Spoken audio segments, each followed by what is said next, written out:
Welcome to Eye on Africa. I'm Clarisse Fortuné, and these are the top stories from across the continent. An Ethiopian national is deported from the US after American Immigration Services says he's linked to the Ethiopian paramilitary movement, Fano.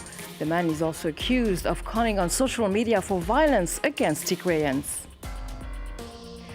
The Republic of Congo is about to head to the polls. After 40 years in power, President Denis Sassou-Nguesso looks set to extend his long rule.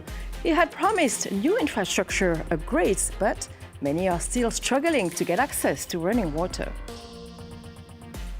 And finally home, a sacred talking drum returns to Ivory Coast, more than a century after being looted by the French during the colonial era. The Gigi Ayokwe was once used by the Achen people to communicate between villages.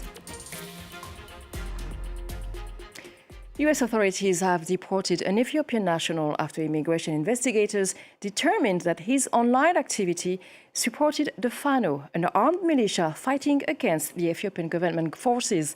US immigration, ICE, said Solomon Bogale posted messages calling for violence against Tigrayans and advocating ethnic persecution. Our correspondent in Addis Ababa, Tom Kennedy, has the story. The US's Immigration and Customs Enforcement has once again caused controversy, but this time in Ethiopia. In a post on X, ICE said that it had deported a, quote, illegal criminal alien, referring to an Ethiopian man living in the US, with social media accounts supporting the Fano, which is a group in Ethiopia fighting an armed conflict against the Ethiopian government.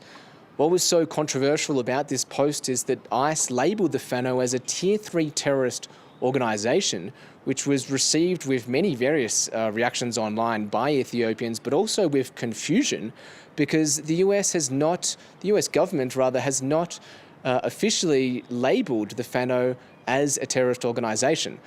What's important here is the label as a Tier 3 group, which means that the group is not on the official foreign terrorist organisations list of the US government, but it can be treated as one by US authorities for security or, more importantly, immigration purposes. So that means that links or support for that group would be, whether that be online, would be grounds for deportation.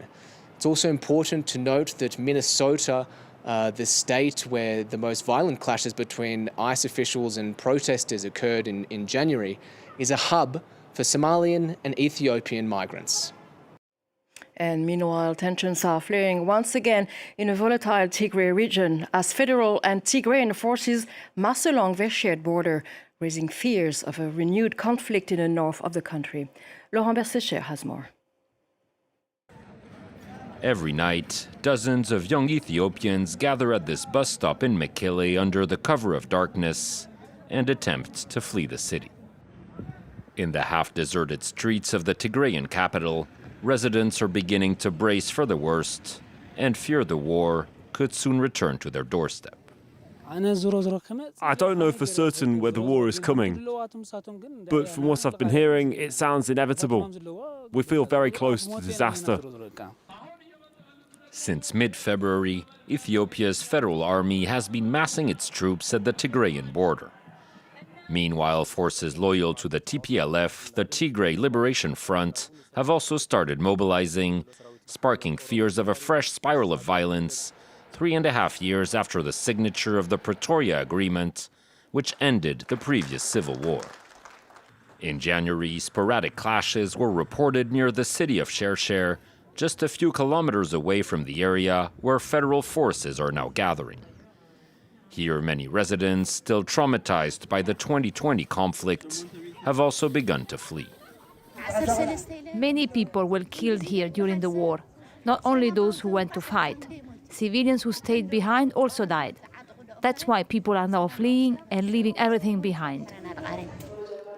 While the TPLF is accusing Abiy Ahmed of seeking war at all costs, the Ethiopian Prime Minister says he's open to dialogue and claims Tigrayan authorities are the ones refusing to cooperate. A tit-for-tat blame game reminiscent of the build-up to the civil war, in which over 600,000 people were killed, according to the lowest estimates. Now to Ivory Coast, where 10 years ago, 19 people were killed in a jihadist attack on the beach in Grand-Bassam. For 45 minutes, 3 armed men fired on a crowd before being shot dead by security forces. This Friday, the Ivorian government paid tribute to the victims. Clémence Valère. A silent march and a wreath of flowers laid at the foot of the memorial. A solemn tribute to the victims of the Grand-Bassam attack killed 10 years ago by jihadists. Among the officials attending the ceremony were Deputy Prime Minister and Minister of Defense Tené Birahima Ouattara and Jean-Christophe Belliard, the French ambassador to Ivory Coast.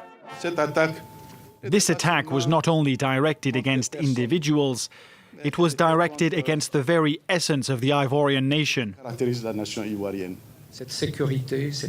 This sense of security, this peace of mind, this hope, that is the best tribute Ivory Coast can pay to the victims and their families.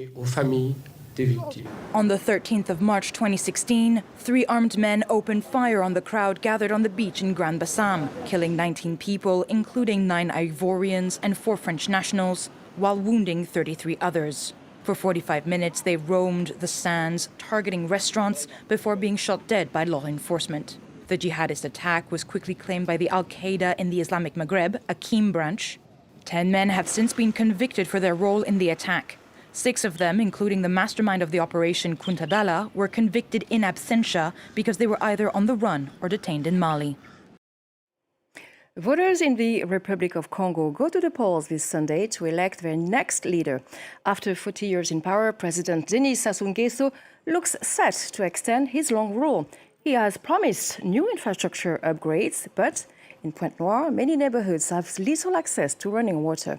Some areas have even been completely dry for months. Vivas Mabwana reports from the economic capital. Here in the Ngofo neighborhood, Eric performs the same ritual every morning. He grabs his jerry cans and heads for the nearest borehole. I have to go to the borehole to get water because the pumps in this neighborhood have become relics. The water stopped flowing a long time ago. In Pointe-Noire, access to drinking water is a daily struggle. Water facilities are dilapidated, they're old and badly maintained. In some neighborhoods, the public water supply no longer functions at all. Fed up, some people have gone so far as removing water pipes so they no longer have to pay for a service that doesn't exist. The water no longer flows. I cannot wash the dishes, wash myself normally, or carry out my daily tasks. So I come to the neighborhood well here because we have no choice. Alarmed by the shortage of running water, this consumer association has written a report to alert the local city government. It says the funds dedicated for the maintenance of the water network have been mismanaged. Every year, consumers pay 19,700 CFA francs. And when you spread that out over the number of subscribers, these taxes for network maintenance amount to 2.2 billion CFA francs. So where does this money go? A few drinking water stations have been built in the country's 2 main cities, both of which have water problems. Over 500 kilometers away in the capital Brazzaville, 3 of these drinking stations are operational. But it's a drop in the ocean and does little to meet the needs of the capital's 2 million inhabitants. In the Tangile region in southern Chad, a man died a few months ago after he underwent surgery performed by a street doctor, better known in Chad as a Chuku doctor. Nearly 40% of people living in rural areas first turn to informal doctors, according to the Ministry of Health. Harold Girard reports from Pont-Carol. Adoum Bashari has been an informal drug seller here in Pont-Carol since 1994.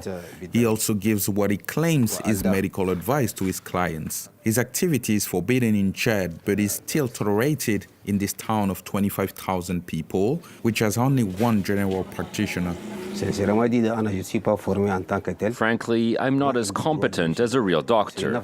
I have no right to do what real doctors do. My role is to buy drugs and bring them here. The mayor's office has a commission led by a chief who monitors us at the end of every month. They check that the medicine isn't expired.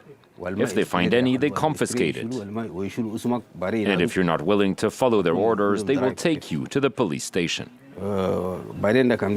In the capital city in N'Djamena, access to health care is more widespread and of better quality.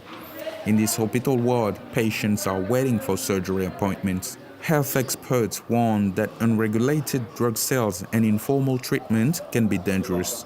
In the case of a fracture, these informal doctors tend to tightly bind the limb. This is very common here, but it is not without consequences for our patients.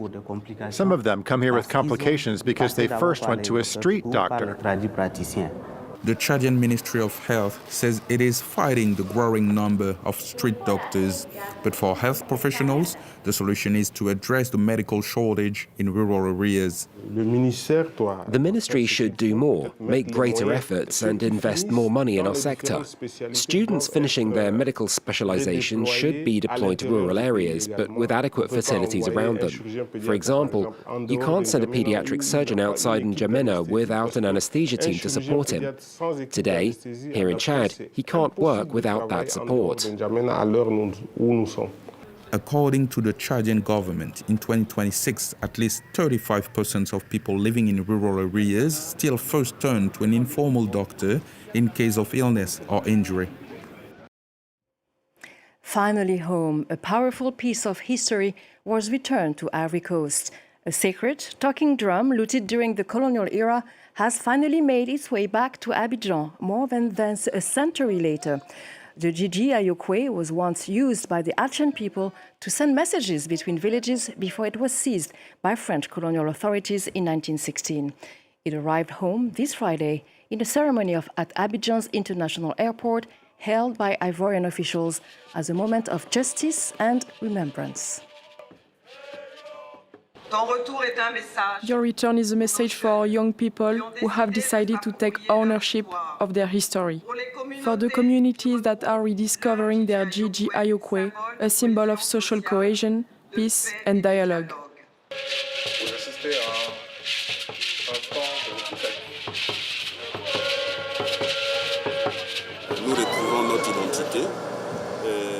We are rediscovering our identity, and psychologically speaking, it must be said that something was stolen from us.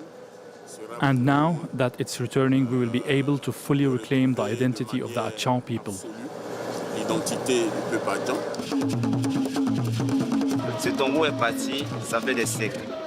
This drum has been gone for centuries, so today as a young man, I'm overjoyed to receive it and to see it. It makes me happy because this drum is sacred. It is a talking drum. It used to transmit information to every Achan village. But when this drum was taken, it was very difficult for us.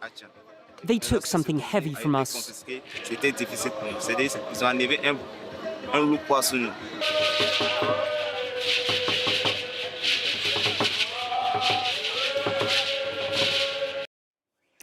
The Gigi Ayokwe finally home. Well, that's it for this edition of Eye on Africa. Thank you for watching.